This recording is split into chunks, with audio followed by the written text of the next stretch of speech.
بسم الله الرحمن الرحیم. قدرمنو لیدونکو اوریدونکو او ګرانو هیوادوالو سلامونه احترامات مې ومنئ. نن 2 د جنوري کال 2024 چې د جمعة المبارک سره سمون خوري ستاسو په خدمت کې حاضر یم.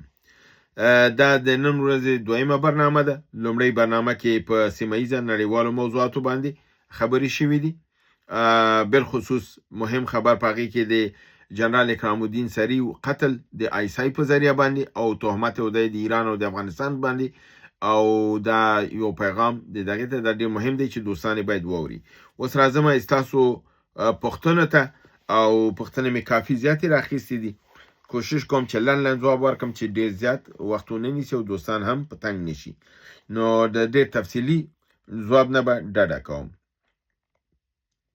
غفار عطایی وایي چې ترکیه، عربستان، قطر سرمایدار ملکونه دي. دوی ولې اتم نه لري او پرمختللي اسلحه هم نه لري؟ آیا دې باندې هم د امریکا تاثیر دی، د امریکا وجه ده؟ بالکل وروره، دا ملکونه یو خدای دی چې د تاسو ویل چې اسلحه نه لري. اسلحه خو په اخیستې دي عربستان او قطر او دوی سره، او ترکیه په خپل تیاریم جوړي، یعنی د امریکا د F-35 په لیول باندې کان 35 تیاره خپل جوړي، نور تیاریم جوړي، هلیکوپټرونه جوړي، ټانک لري، پهبادونه لري، یعنی بي پیلوټ ډرون. ترکیه کافی د نظامی نقطه نظر نه پرمختللي مملکت دی او میزایلونه هم جوړي. عربستان او قطر کافی اسلحه اخیسته ده، یعنی مدرن ترین اسلحه د غربي دوی سره ده. خو هغه کې یو غټه باریکی ده چې از تاسو ته وایم چې دې مملکتونو ته خو اسلحه ورکړ شوې ده، خو د اسلحه ټول یو کوډ لري. په مجرد کې د اسلحه د غرب یا د هغې د ملګرو لکه اسرائیل په مقابل کې استعمالیږي، دا کوډ ورته د سټلایټ په ذریعه باندې خنثی کوي چې کوډ ورته خنثی کوي، هغه اسلحه نه دی کار نشي اخیستلی. دا دوی سره عجیبه لوبه یعنی امریکایانو کړې ده. پیسې خو یې اخیستي میلیارډونه ډالر، خو شی ورته روغ نه ورکوي. د هغې کلي ځان سره ساتي چې په وخت ضرورت کې که هغه کوډ ورته ووهي هغه شی کار نه کوي. راځم دې ته چې تاسو په غټه پوښتنه دا وه چې ولې اتوم دی نه جوړوي. د اتوم جوړولو اجازه ورته نشته دی، هغه صلاحیت هم نه، او دا مربوطه دی نه ده چې مملکت څومره پیسې لري. هغه څوک چې پیسې لري نو هغه به اتوم جوړولی شي، دا هغې پورې نه ده. دا یو علم دی الهي، لوی غټ علم دی او د ده لپاره لوی ساینس پوهان پکار دي. او بل دا ساینس پوهان چې دی په غربي نړۍ کې هلته ځي تعلیم وکړي، بیا بیرته راشي، نو هغې د استخباراتو د تعقیب لاندې. نو د دې چون عربستان سعودي، همدارنګې قطر، ترکیه، دا ټول ممالک چې دي د امریکې او د اروپا د استخباراتو تر کنټرول لاندې دي، نو دی د اتوم نشي جوړولی. د دې غټ ستونزه همدا ده.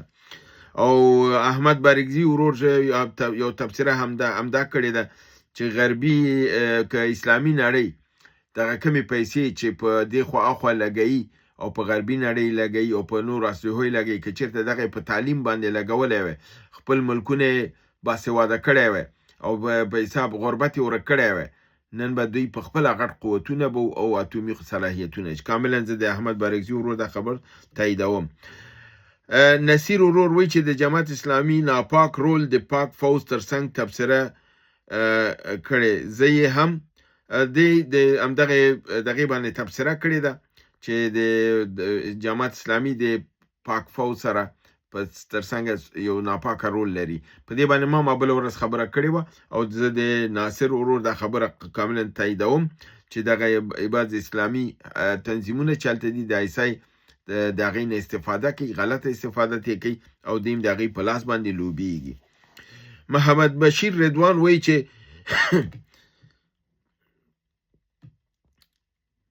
فکر کوي چې ایران نظام به له منځه یوسي اسرائیل. فکر نه کوم چې د هوایي بریدونو د لحاظ نه یې د منځه یې نشي وړلی، خو دغه کوم تظاهرات چې د دې باندې ما تاسو ته تبصره کوله پخوا، تاسو به په یاد چې د سپتمبر، اکتوبر، دسمبر 2015 کې چې ما کوم تبصرې کولې، هغې کې ما دا ویلې چې که ایران دننه نه ضعیفه که نو بیا ایران وهل ورته اسانه کېږي. نو اوس دغه مظاهرې روانې دي، که دا حکومت کنټرول کړی خو خپل ځان به کنټرول کړي، که دا مظاهرې کنټرول نه شوې او اسرائیل او امریکا پې برید وکړه، بیا د ایران دا نظام نشي ټینګېدلی. نورالله مومند وایي چې وایي د خپل قیمتي وخت د داسې خلکو په پوښتنو مه ضایع کوه. هغه بعضې پوښتنې چې بې ځایه راځي. خو زه دې نورالله مومن ورور ته ووایم چې زه مجبور یم چې زه هر پوښتنه ځواب کړم، ځکه چې تاسو خو دلته ناست یې، دې غاړې خو زه لولمه چې یوه پوښتنې ته یو ورځ ځواب ورنه کړمه، لس ځلې نور راته لیکي. که 3 دفعه مې ځواب ورنه کړه، اخر کې راته لیکي، یعنې اکثرا داسې کېږي چې په غلطو الفاظو باندې دغه کوي، هغه ادب او د دغې چوکاټ نه اکثرا وځي. نو د ده لپاره ښه دا ده چې هر رقم پوښتنه یې زه رااخلم، ځکه چې اکثرا دوستان دغه غواړي چې د هغې هغه پوښتنه یاده شي او وویل شي دغه دوست دغه پوښتنه کړې، د هغې ټول دغه یو دغه یي. نو د ده لپاره زه پوښتنې ټولې لولمه، حتما کوشش کوم ځواب ورکړم. بعضې پوښتنې داسې چې د هغې ځواب نه وي، یا د یو ټکي ځواب وي چې هغه زه عمل ته ورکومه او هغه رااخلمه نه. نو امید دی چې دوستانو ته چې زه ځواب ورکوم هغه وګوري. نو زما غټ دغه مشکل دا دی که زه ځواب ورنه کړم بیا راته بار لیکي او بیا راته همدا هم لیکي چې ته ولې زما ځواب نه ورکوې، د نورو سره ولې فرق لري، ما سره دې څه دښمني ده، در حال چې دې کې دغه نشته دی. زما خدای ناخسته زما خو ټول ورونه دغه خویندې دي، نو زه د هر یو پیغام لولم او ما ته زه خو پېژنم نه څوک دی، نو دې لپاره ما دپاره خو کوم توپیر نه لري، زه ټول ته ځواب ورکوم.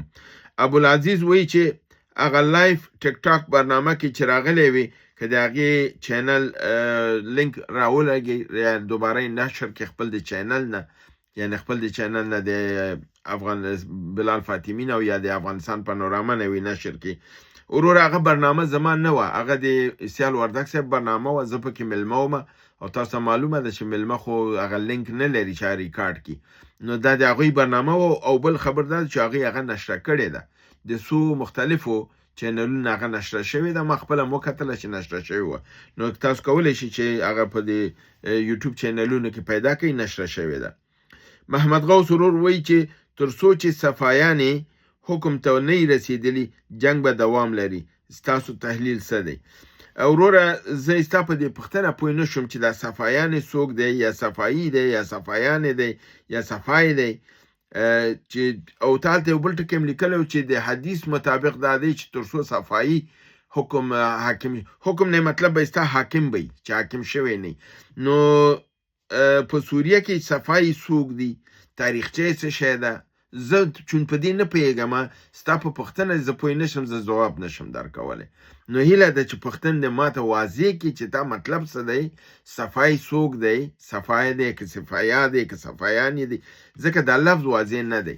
که زه دغه شم چې زه بیا د تاریخي لحاظ نه هغه وګورم او زه تا ته ځواب درکړم چې آیا دا څوک دی، قدرت ته راځي یا نه راځي، یا فرضاً که ته وایې چې د حدیث مبارک په دغې کې دی، متن کې دی، نو هغه به بیا باید حدیث وکتل شي چې د هغې څه پیشبیني کړې ده په دې ساحه کې چې څوک به په دې قدرت ته رسېږي. انعام الله ورور 8842 د 400 د خیبر پښتونخوا نه وایي چې یو خبره راته وکړه سعودي عرب، امارات، قطر، کویت او اتومي پاکستان نه اسلامي تحریکونو او غریب کمزوره مسلمان ته څه فایده رسیدلې ده؟ وروره هېڅ فایده نه ده رسیدلې، غیر د ضرر نه هېڅ ګټه نه ده رسیدلې، غیر د ده نه چې اسلامي ملکونو ته، اسلامي تحریکونو ته دوی د غربیانو شیطانت کړی، بل کار یې نه دی کړی. او افغانستان د پاکستان پښتنو ته څه فایده ورکړي یا ورکوي؟ دلته د فایدې مسله نه ده، دا یوه خاوره ده، ورونه دي، پښتانه ورونه دي، دا انګریزانو نیم کړي دي، بیرته باید سره یو ځای شي. که دلته زه ستا ګټه پسې وګرځم چې زما ګټه څه ده او ستا ګټه څه ده، په یو کورنۍ کې چې ورونه وي هغې ګټه مشترکه وي، نو زموږ تاسو خو دا د یوه خاوره ده، دا خو ورونه دي. نو دې خو دا نه ده چې فرضاً افغانستان خیبر پښتونخوا ته څه ګټه رسېږي چې ګټه ورسېدله نو بیا به سره یو ځای کېږي، ګټه ونه رسېده، نه، دا خاوره مشترکه ده، ټوټې شوې ده، باید بیرته یو ځای شي. بیا چې کله یو ځای شول دا ټوله خاوره د دوی یو ده، په یو نظام کې به په یو کابینه کې به په یو دغه به دا به د لوی افغانستان صوبه به د دې نه به ملته وزیر اعلی تعینېږي، د دې نه به کابینټ کې کسان وي، دا به دلته به صوبه وي، دلته به ګورنر وي، دا دغه دی. په دې کې دا نشته دی چې د افغانستان نه ورته څه ګټه رسېږي، د هغې څه د دوه ورونو مسله ده چې ټوټې شوي دي، بیرته سره یو ځای کېږي. سلطان رسولزی وایي چې امریکا یورو ته ولې اجازه ورکړله؟ او د بریکس مخنیوی کوي. یورو ته په دې اجازه ورکړه چې یورو په دې نیت نه و جوړه شوې چې ډالر له منځه یوسي. ګورئ اوس هم ډالر خپل کار کوي، یورو د ډالر ځای نه دی نیولی. یورو لپاره دې صرف دغې جوړه شوله اروپا ته، اما د اروپا تجارت اوس په یورو نه دی، د اروپا تجارت په ډالر دی. اما بریکس کې جوړیږي د ډالر په عوض به ترېنه کار اخیستل کېږي. ډالر به هغه ملکونه چې بریکس کې به وي د بریکس پیسې به استعمالوي، ډالر به نه استعمالوي. دی فرق دی. یورو چې کله جوړېدله د ډالر مخې نه ده نیولې، اوس هم هغې ډالر استعمالوي، په ډالر باندې مراوده کوي، په ډالر باندې شی اخلي. نو د هغه لپاره د یورو مخالفت یې نه دی کړی. او د بریکس مخالفت په دې کې چې بریکس کې ټول ممالک په دې هم نظر دي چې ډالر باید نور استعمال نشي، یورو پیسه هم د لپاره جوړی.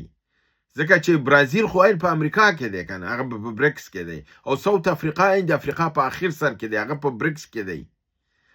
نو د دې تاثیر داسې نړیواله دی چې فرضاً برازیل به وایي چې زه نور ډالر نه استعمالوم، ساوت افریقا به وایي زه نور ډالر نه استعمالوم، روسیه چې ده د ټول اروپا او نیمه آسیا پکې ده. نو دا هم د اروپا او د آسیا په سطح یو ډېره لوی د دنیا لوی ترین مملکت دی.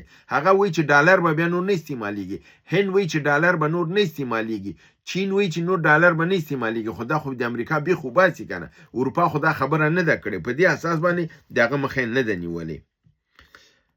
عبدالحق نصر ورور وایي چې امریکا اوس هم امارات ته پیسې ورکوي کنه، او که ورکوي چاته ورکوي؟ وروره دې کې دوه خبرې دي.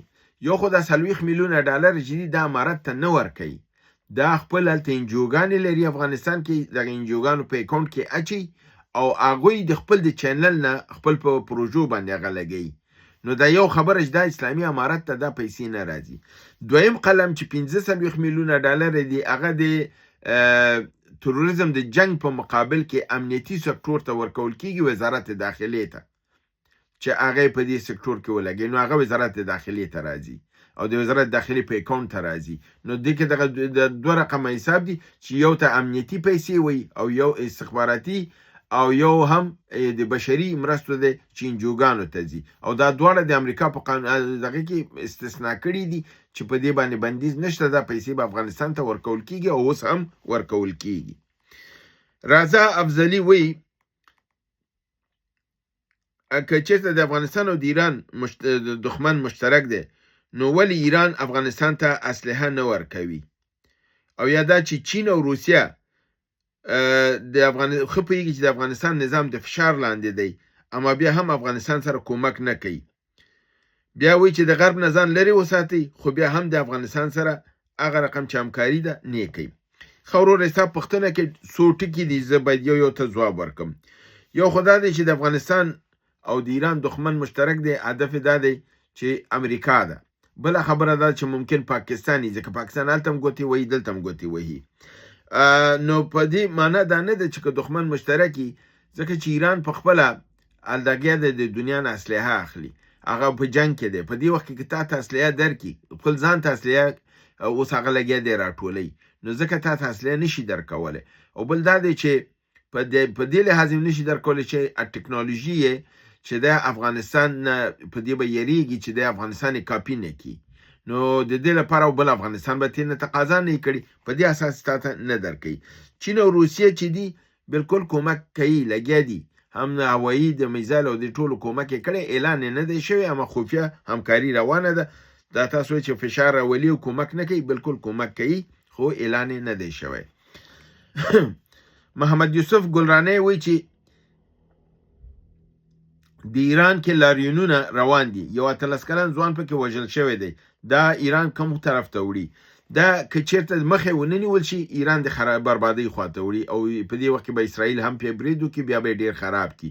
او که ایران یې کنټرول کړي، نو بیا به د برید د خوا نه ایران نه وهل کېږي. خو که چېرته دننه نه د لاریونونو کار خراب که، بیا ایران خرابېږي او د منځه ځي. نو د ده لپاره دا کار د بیرون د خوا نه دی، د بیرون په اشارو دی پیسې لګول کېږي او دا لاریونونه کېږي، لکه څنګه په 2011 کې چې مصر کې وکړه امریکایانو او اسرائیل، دلته هم هماغه لوبه ده. ایمان بهرامي ورور وایي چې غربي ممالک وایي چې باید اسلامي ملکونه خلصلا شي، په جز د هغه ملکونو نه چې د دې نوکر دي. نوکر نه مطلب هم د اردن او مصر او عربستان سعودي دي چې دا یو واقعیت دی چې د مګر هم هغه داسې نه دي چې هغه خلصلا نه دغه دي، هغې ته داسې اصلیه نه ده ورکړي چې د هغې په درد وخوري او خپله اصلیه نه لري. او دا ښکاره خبر ده چې د اسلامي نړۍ نه پرېږدي چې مسله شي، ځکه دوی ته نه یېرېږي. دوی وایي چې صرف غټه اصلیه باید موږ سره چې کله وغواړو اسلامي ملکونه بمبارد کړو. ته پخوا به دوی ویلې چې موږ ایران په دې تحریم کړی چې حقوق بشر مسله ده، اما اوس وی ټرمپ خبره واضح کړله. دوی مختلفې بهانې په مختلفو وختو کې کوي. د حقوق بشر بهانه درته نیسي، ونزویلا لپاره دی د مواد مخدر بهانه کړله، عراق ته د اتم بهانه کړله، افغانستان ته د ترهګري او د اسامه بن لادن بهانه کړ. نو دوی بهانه جوړي به برید کوي، دا نه ده چې اتمن دی چې یو شی وی هغه واقعیت ولري، دا واقعیت پورې ربط نه لري. هیله ده چې برنامه وګورئ، خوا کې دوستانو سره شریکه کړئ. تر بل برنامې چې تاسو حضور ته حاضرېږم، تاسو په لوی پروردګار د عالمینو سپارم. وما علینا الا البلاغ.